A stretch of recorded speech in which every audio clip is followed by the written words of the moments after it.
So over the past 4 days, we've been doing a workshop here with Forum. It's all about analysing our creative practice and how we can apply that to creative learning.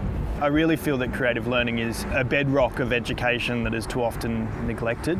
The children that we work with at the school where I am often don't have a lot of access to programs involving creative learning in the arts, and I feel passionate about advocating for these children and for children in areas of disadvantage.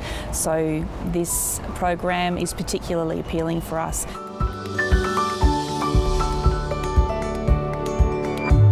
So we've been doing a lot of exercises to take our experiences and make them applicable to an education setting when we aren't necessarily teaching our art form, which I think is the most interesting thing. And now that we've met the teachers, it's interesting the overlap between what the artists wish were in schools and what the teachers wish were in schools, and most of the time it's the same thing.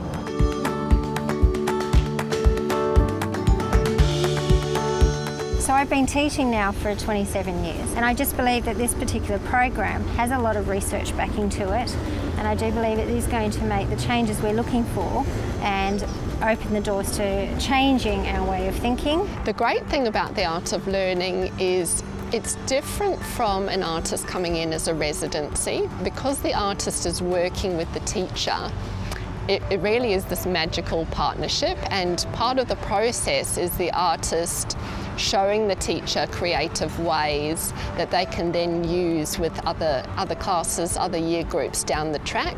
Sometimes as a teacher you get a bit stuck in a rut, and you get new people in that have different ideas and different way of thinking about things, and I know that creatively it's helped me think more when I'm doing a lesson. Oh, I've got these kids and they're really bored with this. How can I make this more interesting for them so that they can get more out of the learning? So it's lovely going into these classrooms with these children who have never experienced stuff like this, and suddenly they're given the opportunity to a whole new way of learning that actually crosses over all cultures. I think sometimes creative learning settings, they're a little bit louder. Excitement levels up, and I think there's that little sense of wonder. So there's an excitement to come to school, and I think if you've got an excitement to come to school, that's, you know, you've already got some learners right there.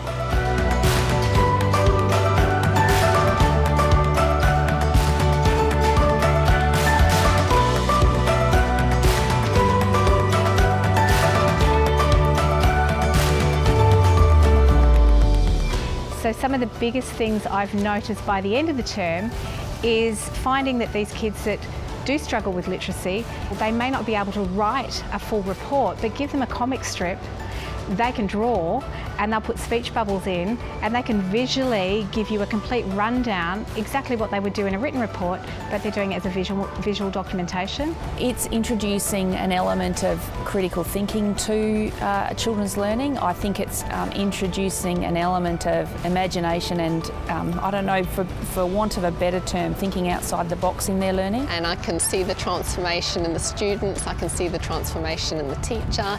I would love this program to keep going. I think it's been a really amazing opportunity. I think school communities are really hungry for this type of creative approach to learning.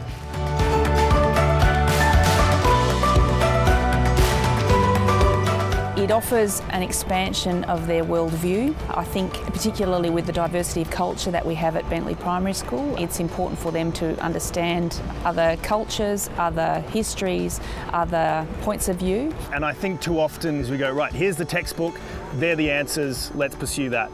But there's other ways of thinking, and too often kids get left behind, and it might just be a change in thinking which can help them get better at a certain subject. Just because we come from an artistic discipline doesn't mean those ways of thinking can't be applied to the subject areas the kids need to learn.